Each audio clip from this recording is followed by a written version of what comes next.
Não dá para eu aumentar o zoom aqui na aula, porque a câmera fica fixa. Mas o que você pode fazer? Você pode colocar o telefone em modo de tela cheia, caso ele não esteja, tá?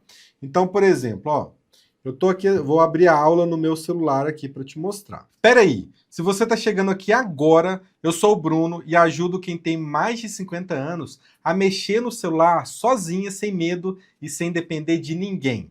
Agora, voltando para o conteúdo, ó, você está aqui assistindo a aula, tá vendo? Só que com a tela pequenininha assim, fica difícil de ver mesmo. Porque tá pequenininho, ó, não dá para enxergar bem. Aí você vai deixar a aula em tela cheia para enxergar melhor. Como que coloca em tela cheia? Você vai pegar o seu dedo e arrastar esse vídeo aqui para cima, como se tivesse uma sujeirinha. Arrastou para cima, o site vai ficar em tela cheia, tá vendo? O vídeo vai ficar em tela cheia. Só que ele fica com esse chat ao vivo aqui do lado incomodando. Você pode apertar no X para fechar. E aí, ó, olha como melhora, né? A gente consegue enxergar bem melhor aqui a tela, tá vendo? Então isso aqui é padrão, viu, gente?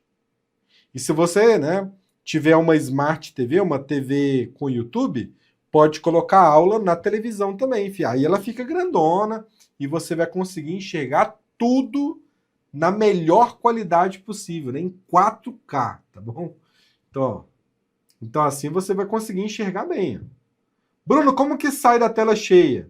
Você puxa o vídeo para baixo. Ó. Puxa para baixo e ele vai sair da tela cheia, tá vendo? Quero deixar em tela cheia. Arrasto para cima. Ele vai ficar no modo de tela cheia. Como que sai da tela cheia? Puxo para baixo. Ele vai sair do modo de tela cheia, tá vendo?